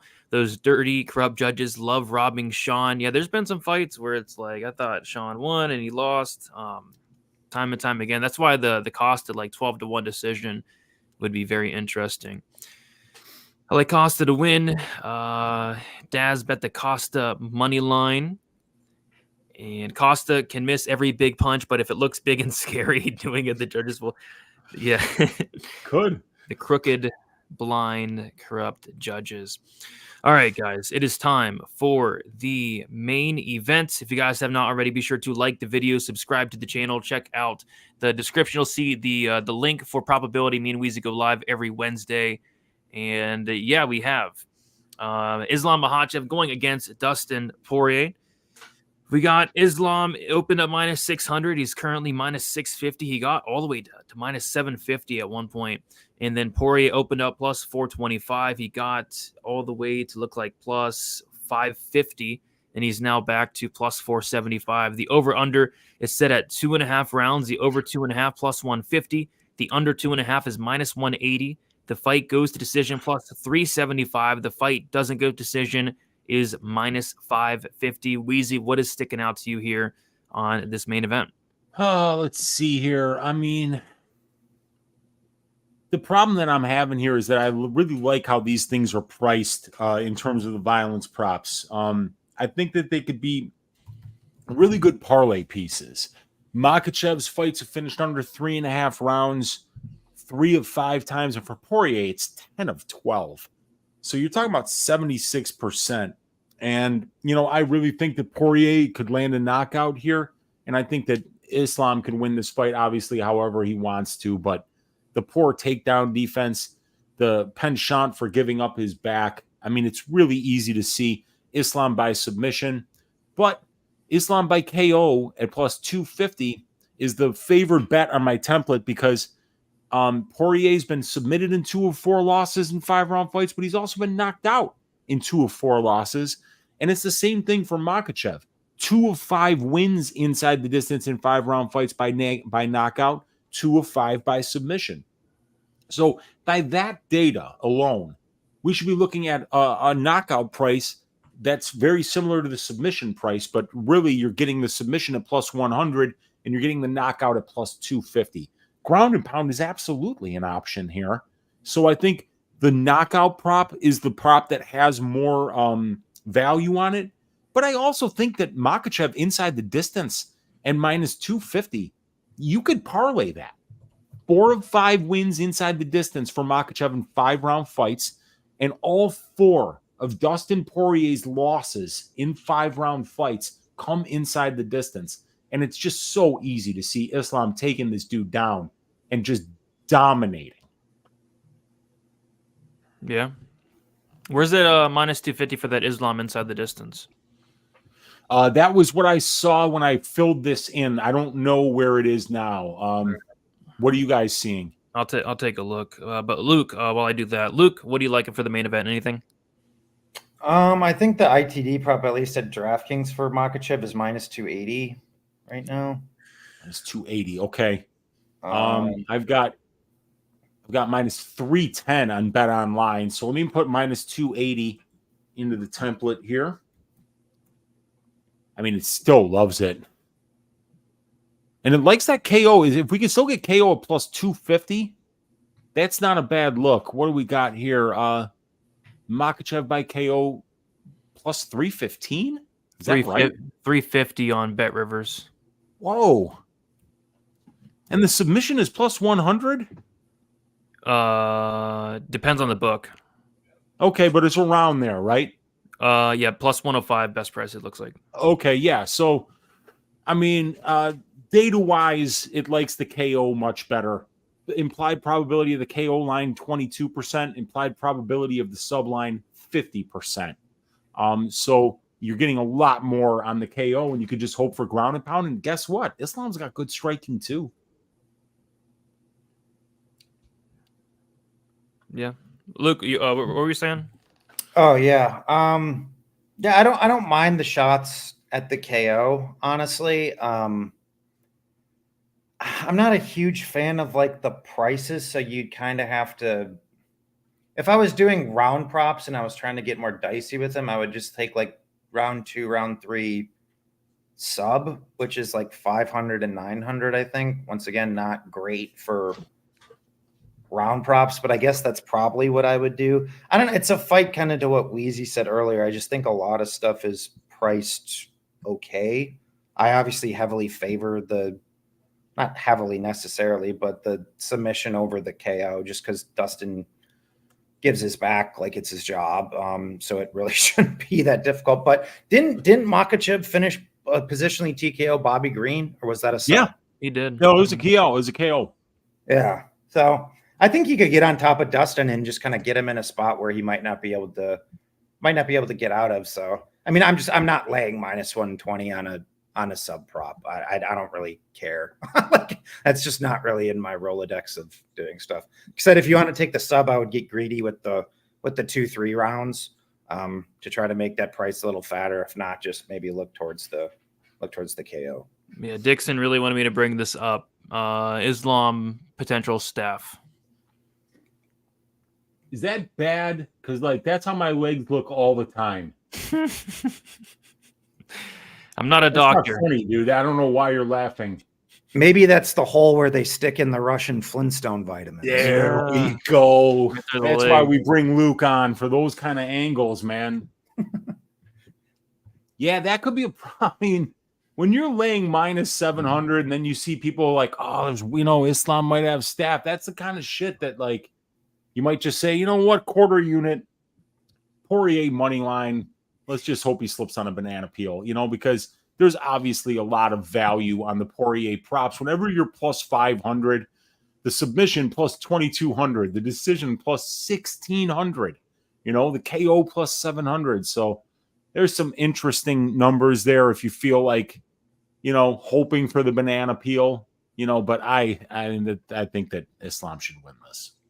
Yeah, I think so as well.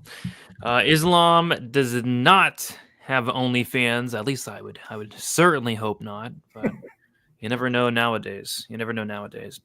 All right. So yeah, for me, I played like Luke said, I played 2, 3, and 4. I didn't do the KO or the sub. I just played 2, 3, 4 in general. I think that's when it happens. I think Dustin can at least survive the first, and I think it's over probably in that second. But yeah, so Weezy, we did it. We went through all the fights. Do you want to quickly do a recap? We can all do a recap, and then we'll come up with a 3-leg probability parlay. We'll all give our favorite leg of a parlay. Yeah, so we found not much in the first fight, but Brady brought up Lima by sub, and Raposo's only loss comes by submission in Lima, while all of his finish wins come by KO. The guy is a Brazilian Jiu-Jitsu black belt, so Lima by sub at plus 800 has some value. Edwards round 3 is something that Luke brought up. Edwards point handicap at minus 200 is something that Luke brought up. I brought up Perez by KO at plus 575. And the under 2.5 rounds at plus 215. Bassil Hafez decision plus 175. I think it's just a much better line than minus 350 on the money line. We liked Morono decision at plus 210. Brady and we both have bets on that under 2.5 rounds there at minus 130. Fight ends by KO at plus 105. The Matthews Rowe fight, violence at plus 100 was interesting. Rowe inside the distance or Rowe by KO. He got 280 for inside the distance, 550 for KO. Matthews submission at plus 650 is interesting. And Rowe rounds 2 or 3 is what Luke brought up. Some 1,400, 800, some numbers like that, some interesting ones. The fight doesn't go to decision at plus 140 is something that I think is a data read bet that also lines up with my stylistic read of the fight. Dawson inside the distance, Dawson round 3 decision. And then Luke brought up Solecki round 1 plus 1,600. That's very interesting. That Kopylov decision at plus 400 might be worth a small little sprinkle. Me and Brady both like that under 2.5 rounds for this fight, but both guys are pretty durable. So we'll see how that goes. And then Cesar Almeida inside the distance at plus 220 brings that money line price, which you're paying over 50% now. Now you can get that down to about 30% at plus 220 implied probability. Not too bad. Zaleski inside the distance at plus 400 is a bet that the prop template liked. Fight doesn't go to decision at plus 100. I agree with Luke there. I think that's a great spot. Jailton Almeida is Uncle Weezy's ass shaving of the week. So you got to bet him inside the distance because that's how this works. I don't fucking miss on these picks. Well, I did when I picked Jailton to shave Curtis Blade's ass, but that's everybody's fault but mine. Holland sub plus 265. Oleksiejczuk decision plus 800. We're going to parlay Lima sub and Oleksiejczuk decision to get something like plus 50,000 or something. It would be great. Oleksiejczuk decision only under 1.5 rounds or fight doesn't start round 2. We like the over 2.5 in the Strickland Costa fight. Costa by decision at plus 800 is kind of interesting. And Strickland under 0.5 takedowns at minus 135, Luke brought up. And then Islam rounds 2, 3, 4. Under 3.5 rounds for a parlay piece in the main event, potentially. Islam KO plus 350. All right. I think you pretty much covered everything that I'm looking at. What I'll add is I'm probably going to play Dawson round 3 for the culture at plus 1,000. Didn't I put that in there? Yeah, I got that in there too. Yeah. Oh, you did? Okay. Yeah, I didn't read it. That's my bad. Okay. No, it was my bad. So Luke, is there anything else you wanted to add or you think we covered it all? I think we got everything, boys. All right, so let's do this parlay. So we'll do a probability parlay. We'll do a 3-legger, and then Dixon wants us to do a 3-legger DGen parlay because he needs to buy a new car or something. So we'll help out Dixon. So we'll start with the probability parlay. Looking for a total, a fight goes or doesn't go. Wheezy, what do you like if you had to pick one? So one of the ones that's on this main event, I like the violence props. The under 3.5, where is that trading right about now? I showed minus 245, but that might be getting a little bit more expensive. Yeah, I think it's like minus 275. Okay. If you guys got anything else, let me know. I'm going to go through the notes here a little bit more because I like that under 2.5 rounds for Kopylov versus Almeida, but it worries me just a little bit. And in terms of just like trifecta parlay pieces on this card, we're not seeing a whole lot. So let me know if you guys got something that you like. All right, I'll add it in for now. If you come up with something else, let me know. So the under 3.5 in the main event, minus 275. I'm going to go with the over 2.5 in the co-main, the Costa Strickland. I think it probably even goes all 5, but give me the over 2.5 around minus 182. So right there, those two are plus 111 right now. Okay. Luke, is there a leg you like? So are we looking for something more chalky for this one? Yeah, something chalky-ish. I'm trying to see what I got outside of my notes.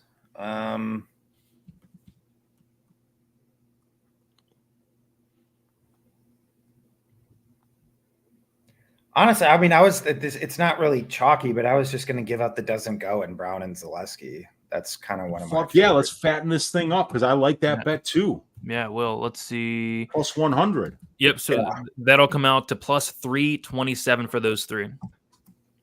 Plus 327. I'm already cashing this in my mind. All right. Because I already have the over 2.5 parlayed up. Yes. The under 3.5 for Poirier Makhachev. I mean, I'd be shocked if that fight even got to the 4th round. Me too. Much less if there wasn't a finish before the first 2.5 minutes of it. And then that plus 100 really brings this thing up to plus 327. I think it's really nice. All right. I like it. And then for DGen parlay, something a little bit more risky. Wheezy, anything, any prop you like? There's several I like. You got to pick one. Okay, I'm going to pick one, and it's going to be the fight doesn't go to decision for Dawson versus Solecki at plus 140. So that already gets us at like a plus a little bit over 40% implied probability, and we can hack it down from there. All right. Luke, what are you thinking? Has to be at least plus 1,000. Dixon says he needs a new car.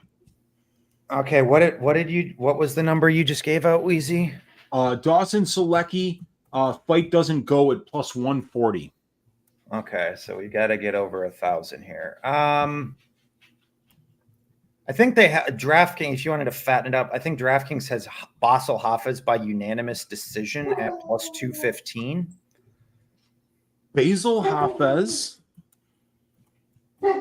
UDs plus 215. What is Hafez by decision in general? Hafez by decision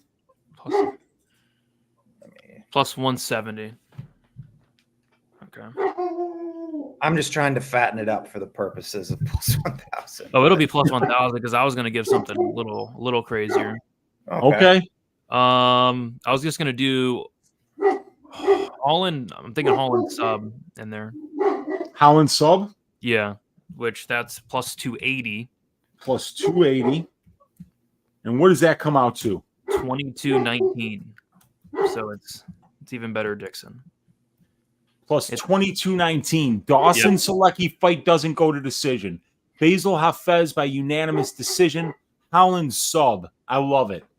Those are some badass parlays. Plus 327 on the probability parlay.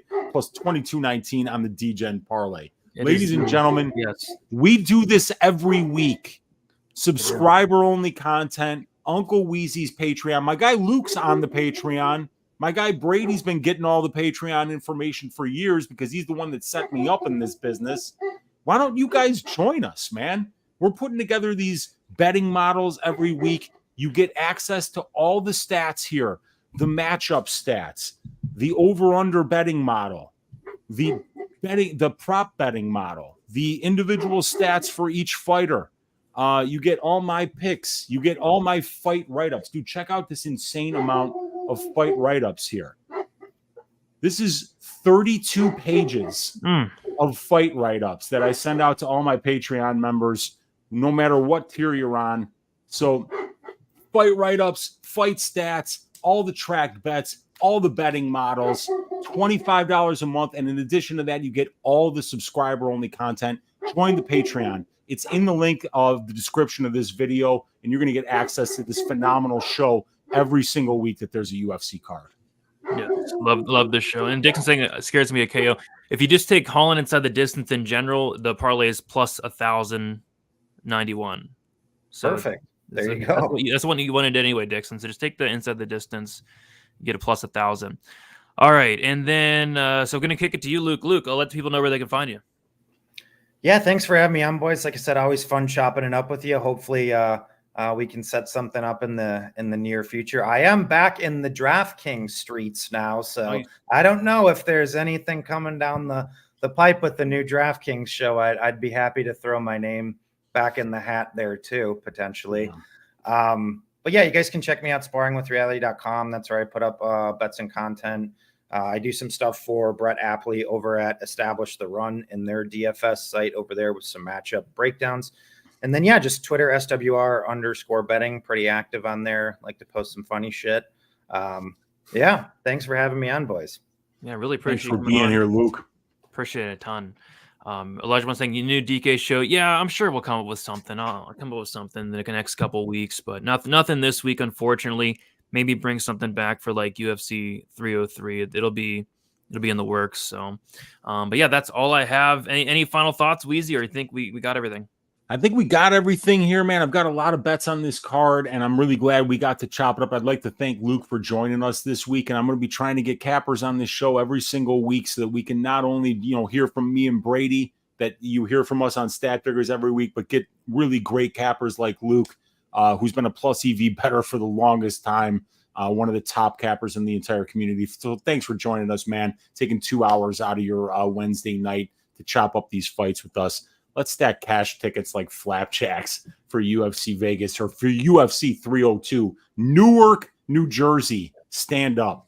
Stand up. Heck yeah. Thank you all so much for watching. Like on your way out. Subscribe on your way out. And best of luck for UFC 302. See you guys later.